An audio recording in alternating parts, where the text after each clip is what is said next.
What's up and what's up on YouTube? Hello, hello. It has been a long time since I've been live on both of these platforms at the same time, but I have a quick word that I have got to share based on a comment that I heard. So y'all, welcome, welcome, welcome. If you are new to my channel, I am Dion Napier. I am an 11-year university trained classical singer turned contemporary style voice coach. And I help university trained singers, professional level opera singers, and Bel Canto voice teachers learn how to sing and teach contemporary music without sounding operatic. So welcome, welcome, welcome. All right, I'm going to hop right in because I don't have a ton of time. I'm going to share with you all a quote that I heard from a New York-based casting director. She was having a conversation with a voice teacher, and the topic was things that casting directors wished voice teachers knew about MT auditions.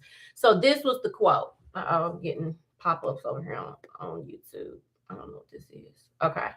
Hey guys that are joining live. So this was the quote. She said, I was working on a new musical and looking for country rock styling. I was trying to include a casting list of possible actors for my creative team, hoping they had something to show other colors of the voice besides the BFA belt. 90% of the actors did not have pop rock, gospel, country. None of that type of material was in their book. Some of them said, I've never sung pop rock. I've never sung country. But we're looking at what's coming on. We're looking at what's on Broadway, and that ends up filtering through to regional theater. Y'all, this stat shook me. She said 90% of the actors did not have any contemporary commercial music styles in their book. So when I heard that, as a coach, the first thing my mind went to is, who are they coaches and why they coaches ain't helping them prepare what they need to prepare? And what I thought was a lot of their coaches probably don't know how to help them prepare, especially if they come from a bel canto singing background, or if they come from a classical vocal pedagogy background. They probably don't know. So what I want to talk to you about quickly today, and this conversation is really to bel canto voice teachers. I want to talk to you about how to prepare for teaching CCM technique and style. This will be very, very quick. Somebody said, hi, miss you. Bella voice. Okay. Hey, Jesse. I'm not sure who this is, but hello, honey, and I'm glad you're here. So yes, let me not look at comments because I'll lose my train of thought. So how to prepare for teaching CCM technique and style. So before voice teachers, before you can best prep your students, you got to help yourself with CCM technique and style. Many of you are getting by with helping your students, especially with some of the musical theater. But if you have to go beyond the musical theater genre into gospel, into country, into folk, into blues, into R&B, do you feel confident doing that? A lot of y'all don't. So the first thing you have to do is help yourself so that you can help your students, okay? And so it's going to start with you. And here is where you can start. When I'm transitioning my singers from classical to contemporary, I have a methodology and a system. And I'm just going to give you some of these first little steps that you can start, okay? So the first thing that you want to do is start listening to and analyzing commercial music. Okay, you got to listen. Your ears have to become alive and aware again of what all the things are that are going on in contemporary music. You have to learn to trust your ears again and get off that dadgum sheet music. Ain't nothing wrong with sheet music, y'all. You know, we definitely use the sheet music in the classical realm, but a lot of what we're doing in the contemporary music realm, it comes from feel, it comes from hearing, and it comes from feeling. And I'm not saying there's not a place for sheet music, but you got to learn to get off of that script and just learn how to feel and internalize and know how to give guidance based on what you're hearing. Okay. And so when you're listening, you're not just listening to the voice, bel canto voice teachers. You're listening to the instrumentation. You're listening to the overall feel. Okay, so you want to start to observe that. You can even write it down if you want to. Okay, but that's the first step. It's going to start with your hearing. Okay, and an easy way to bring this in, I like to use Fab Five. Okay, Fab Five. Somebody said, "Hey, authenticity." Hello.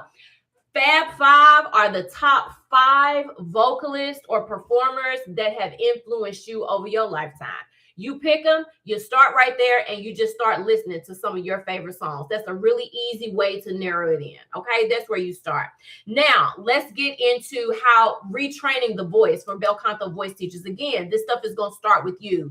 It's going to be hard to teach the things that you can't do. Okay. So, first, you want to retrain your head voice. You want to get more of a speech like quality in your head voice. Now, your head voice is well coordinated, usually coming from professional opera singing, but you have a lofty acoustic on it. A lot of y'all do not yet know how to shift that acoustic and make it more speechy and more talky. And that is like one of the overall goals in transitioning from classical to contemporary. You have to take that voice from sounding beautiful and lofty and singy to sounding more speech-like, okay? And you need to have that speech-like quality, have access to that speech-like quality in your head voice, your middle range, as well as your chest voice, okay? So that's the first step. You got to shift that head voice from sounding singy or lofty to sounding speechy. The second thing is you want to get your middle voice sounding speechy. And when I say middle voice, I'm primarily talking to females. I'm talking E4 to E5. I call it the messy middle. If y'all been following me, y'all know I call it that. It's that part of your voice, it's that one octave where it's breathy and it's mushy and it's not clear. It doesn't have bite. You feel like you're not really projecting. You don't know how to project. You don't know if you're supposed to push more air through and just yank that chest voice as high as it'll go, or you don't know if you're supposed to kind of sing in head voice and just kind of put the sound in the nose, all that kind of stuff. Y'all know what I mean? Y'all got to get that middle voice together. It has to be speechy, okay? And so your goal there to get a more contemporary sounding chiaroscuro, that's the goal. You want to emphasize the pharyngeal resonance, okay? So that's what you're going to do in the middle voice. And then you move on to your chest voice, okay? Again, this is how I take my classical singers from classical to contemporary, just starting with reconditioning the voice a bit. The third thing is with your chest voice. Usually females with the chest voice, you're going to need to recoordinate the chest voice. You're going to need to strengthen that chest voice. You're going to need to regain flexibility in your chest voice. And then you're going to need to trust yourself that you can extend that chest voice beyond the first bridge, because most of y'all are scared to do that because classical and operatic singing told you if you take your chest voice beyond this point, it's dangerous and all that kind of foolishness. Okay, so you're gonna have to come up out of that thinking. You're gonna have to break out of that lie, and you're gonna have to learn how to extend your chest voice up beyond A, B flat, B4. Okay, and there's a way to do it. People do it all the time. Okay, so those are the first 3 things as far as just registration. I'll say resetting your registration so you sound more contemporary, less classical. Okay, now after you do those steps, you can go back to your Fab Five and you can start mimicking the sounds that you're hearing. Okay, so this talk is going to begin and end with Fab Five, and I'm almost done. So you take your Fab Five list, those 5 artists that have influenced you, that you love their sound, their music speaks to you, it resonates to your soul, and you are going to start mimicking the sounds that you're hearing them make. Why do we mimic? Mimicking is a great way to start for classical singers because it gets you out of your head. It gets you out of micromanaging and trying to control every single sound because you still think you got to sound beautiful, and that's not the goal in contemporary music. It's not to sound beautiful, it's to sound believable. So when you're mimicking, it's not you singing or trying to sound a certain way. You're just learning to imitate what you hear. Okay, so that's why we use mimicking in the beginning. It's a helpful tool. So when you look at your Fab Five, you can identify what genres are they in. What genres do you like? Looking at that Fab Five list, what sounds, both vocal and instrumental, are reoccurring in these genres? Get familiar with that. Okay, so again, when you're listening to the voices, you can listen for the phrasing, the breath. How are they phrasing things? Is everything legato? Or is it more conversational and more speech, like more choppy, more detached? Pay attention to that. Listen to how the singer is articulating their words. Are the vowels tall and round and pure? Or are they more conversational, more living, more relaxed? Are the consonants very clean and precise? Or are they a little more lazy? Those are the things that you want to listen to and begin to mimic. Okay. Uh, traits do you notice? So for example, one of my favorite genres is R&B. I grew up listening to that. I love that genre. So in R&B, you're going to get a lot of rhythm, again, rhythm and blues. So you're going to get rhythm, you're going to get power vocals, breathiness, emotional delivery of the text, right? It's soulful. You got to know how to use all parts of your voice in R&B. As far as instrumentation, you get a lot of digital keyboards and synthesizers and what else they have, drum machines, things like that. Those are the things that you want to start identifying and get used to and go through each genre that's in your Fab Five.